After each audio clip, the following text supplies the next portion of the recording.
नमस्कार, 100% समाचारमा स्वागत छ। म प्रतिमा। सुरु गरौँ 100% समाचार।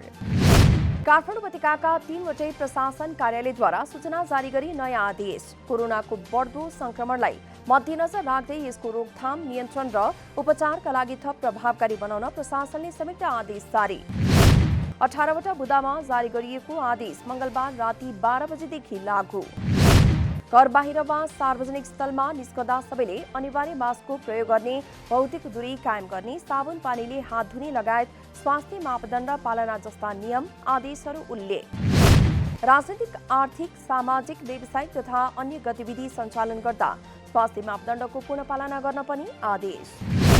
अत्यावश्यक कार्यक्रमको हकमा प्रशासनको अनुमति लिएर गर्ने व्यवस्था मिलाउन सकिने प्रशासनको भनाई। कोभिड-19 संकट व्यवस्थापन केन्द्र सीसीएमसीले गरेको सिफारिस अनुसार सार्वजनिक ठाउँमा 25 भन्दा बढी मानिसको उपस्थिति हुने गरी भेला कार्यक्रम नगर्न आदेश। माघे गते थारू र मगर समुदायले टुडी खेलमा मनाउने माघी महोत्सव स्थगित। कोरोना बढेका कारण काठमाडौँ उपत्यकामा 25 भन्दा बढी भेला हुन नपाइने स्मार्ट लकडाउन गरिएपछि माघी महोत्सव स्थगित गरिएको आयोजकको भनाई।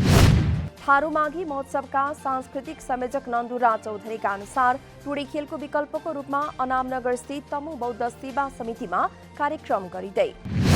यस वर्ष कुनै मेला महोत्सव नगरी मगर समुदायलाई घर घरमै माघी मनाउन नेपाल मगर संघद्वारा उर्जी जारी। माघीको अवसरमा चितवनमा गरिने खिचडा महोत्सव स्थगित। दाङमा आयोजना गरिएको माघी महोत्सव पनि स्थगित। माघीको अवसरमा वीरेन्द्रनगरमा लखागिन थारू थान मञ्च सुर्खेत र थारू अर्गेनिक सामुदायिक होमस्टे तिलपुरद्वारा भने माघीको महत्त्वबारे प्रशिक्षण सहित सांस्कृतिक नाचगान। लामो समयदेखि सुरक्षाको कारण देखाउँदै बन्द भएको कञ्चनपुरको मजगाउँ विमानस्थलको पुनः सञ्चालनका लागि शिलान्यास। बुधबार संस्कृति पर्यटन तथा नागरिक उड्डयन मन्त्री प्रेम आलेले गरे मजगाउँ विमानस्थलको शिलान्यास। विक्रम सम्वत 2030 सालमा सञ्चालनमा आएको विमानस्थल 2056 सालमा बन्द भएपछि सञ्चालनमा आउन कठिनाई। मजगाउँ विमानस्थलमा छिट्टै विमान सञ्चालन हुने संस्कृति पर्यटन तथा नागरिक उड्डयन मन्त्री प्रेम आलेको आश्वासन।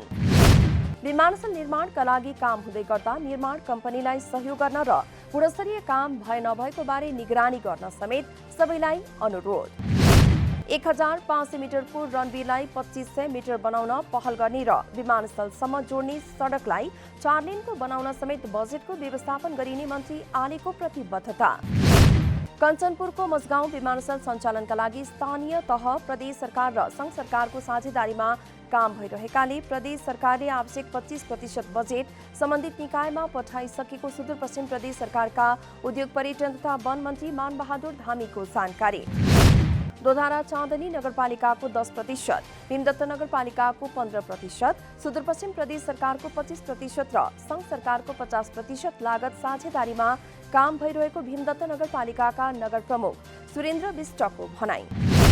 भौतिक पूर्वाधार तथा यातायात मन्त्रालयद्वारा निर्माणाधीन काठमाडौँ तराई मधेस द्रुत मार्गका लागि चालु आर्थिक वर्षभित्रै थप बजेट दिन नसकिने स्पष्टोक्ति।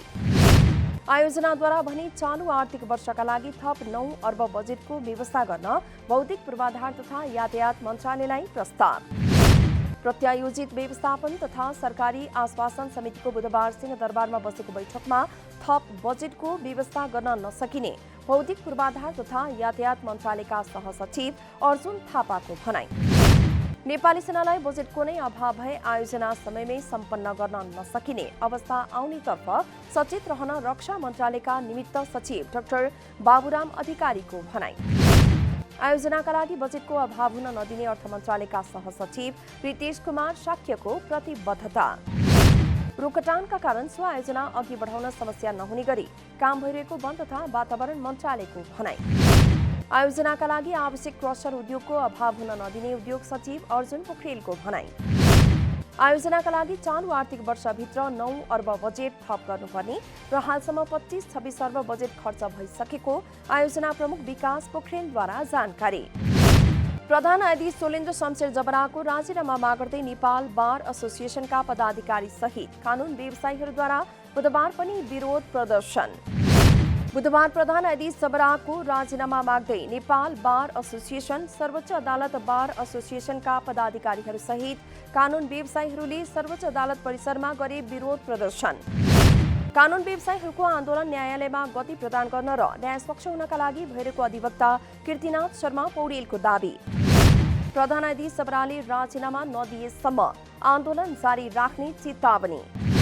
पार्टी सदस्यहरू मनोनयनमा कुनै पक्षपात नगरेको राष्ट्रिय प्रजातन्त्र पार्टीका अध्यक्ष राजेन्द्र निङदेनको दाबी।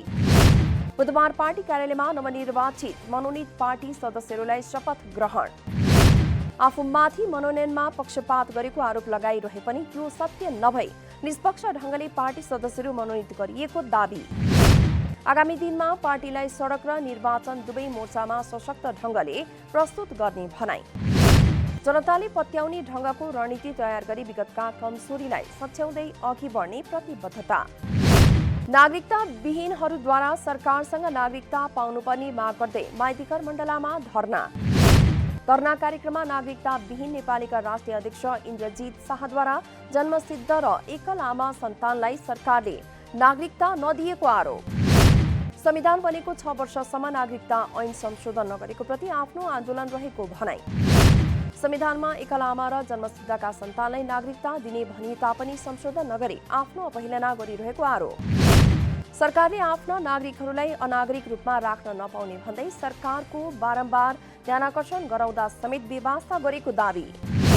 देशमा कोभिड-19 को तेस्रो चरणको संक्रमण फैलिएसँगै त्यस विरुद्धको सबै तयारी सुरु गरेको नेपाली सेनाद्वारा जानकारी। देशमा कोभिड-19 को तेस्रो चरणको संक्रमण फैलिएसँगै नेपाली सेनाद्वारा मुख्य नाकाहरूमा होल्डिङ सेन्टर स्थापना। अस्पतालहरूमा आइसियु, अक्सिजन ग्यासको भण्डारण लगायत सम्पूर्ण तयारी सुरु। नेपाल सरकारबाट प्राप्त निर्देशनको अक्षरशः पालना गरी सेनाले सबै खाले तयारी गरेको नेपाली सेनाका प्रवक्ता सन्तोष बल्लभ पौडेलको भनाई। नेपाल सरकारको आदेश अनुसार मुख्य नाकाहरूमा होल्डिङ सेन्टर स्थापना गरिसकेको जानकारी। विगतमा जस्तै आन्तरिक स्वास्थ्य सुरक्षा पालना, औषधि उपचारका साथै शव व्यवस्थापनका लागि तयारी अवस्थामा रहेको प्रवक्ता पौडेलको भनाई। केही समय यता विवादित बनेको व्यावसायिक घराना बतास अर्गनाइजेसनद्वारा सरकारलाई आफूसँग गरेका सबै सम्झौता खारेज गर्न चुनौती। बतास अर्गनाइजेसनका अध्यक्ष आनन्द राज बतासद्वारा बुधबार एक प्रेस विज्ञप्ति जारी गर्दै आफूहरूसँग भएका सम्झौता एकमुष्ट खारेज गर्न सरकार स्वतन्त्र रहेको भनाई। बतास अर्गनाइजेसनले कानून सम्मत रूपमा भाडामा लिएर सञ्चालन गरेका सम्पूर्ण व्यावसायिक सम्झौताहरू कानून बमोजिम रद्द गर्न नेपाल सरकार स्वतन्त्र रहेको भन्दै आफ्नो लगानी र त्यसको उचित क्षतिपूर्ति सहित दिन माग। बतास अर्गनाइजेसनद्वारा नारायण हिटी दरबार संग्रहालयभित्रको क्याफेटेरिया भाडा नेपाल भारत मैत्री पशुपति धर्मशाला पाटन दरबार क्षेत्र लगानी गरेको जानकारी। बतासद्वारा गण्डकी कृषि सामग्री केन्द्र सेती नदी अन्तर्गत रामघाट र मोरे खहरे क्षेत्रमा ड्याम निर्माणदेखि विभिन्न दलका नेता तथा उच्च पदस्थ कर्मचारीहरूसँगको सम्बन्धका बारेमा आफ्नो धारणा सार्वजनिक। संस्कृति पर्यटन तथा नागरिक उड्डयन मन्त्री प्रेम बहादुर आलेको निर्देशनमा नारायण हिटी संग्रहालयभित्रबाट बतास अर्गनाइजेसनले बनाएका सम्पूर्ण व्यापारिक संरचना हटाइयो। बालुवाटार स्थित ललिता निवासको जग्गा हिनामिना प्रकरणका मुख्य योजनाकार भनिएका सुवेदी दम्पति रिहा। अनुसन्धानको क्रममा आवश्यक परेका बेला उपस्थित हुने शर्तमा सुवेदी दम्पतिलाई हिरासत मुक्त गरिएको केन्द्रीय अनुसन्धान ब्युरो सिआइबीद्वारा जानकारी। ललिता निवासको सरकारी जग्गा व्यक्तिको नाममा नामसारी गर्दा सरकारी कागजात फिर्ते गरेको आरोप लागेका रामकुमार सुवेदी र उनकी पत्नी माधवी गत पौष 7 गते पक्राउ। मालपोत कार्यालयमा लेखन दासको काम गर्ने सुवेदीले शुभाकान्त ढकालसँगको मिलेमतोमा सरकारी स्वामित्वमा आइसकेको ललिता निवासको जग्गा व्यक्तिको नाममा दर्ता गराउन भूमिका खेलेको आरोप। ललिता निवासको सरकारी जग्गा व्यक्तिको नाममा ल्याएर हिनामिना गरेको घटनामा सुवेदी दम्पति मुख्य योजनाकार रहेको सिआइबीको दाबी। 2 वर्ष लगाएर अनुसन्धान गरी जिल्ला सरकारी वकिल कार्यालय काठमाडौँमा पेश भएको फाइल सरकारी वकिल कार्यालयद्वारा गत सोमबार सिआइबीलाई नै फिर्ता। चीनसँग जोडिएका केरुङ र खासा नाकाहरू खुल्ला गर्न माग गर्दै स्थानीयहरूद्वारा विरोध प्रदर्शन। माइतीघर मण्डलामा सिन्धुपाल्चोकका स्थानीयहरूद्वारा चीनसँग जोडिएका केरुङ र खासा नाकाहरू खुल्ला गर्न माग गर्दै आन्दोलन र विरोध प्रदर्शन।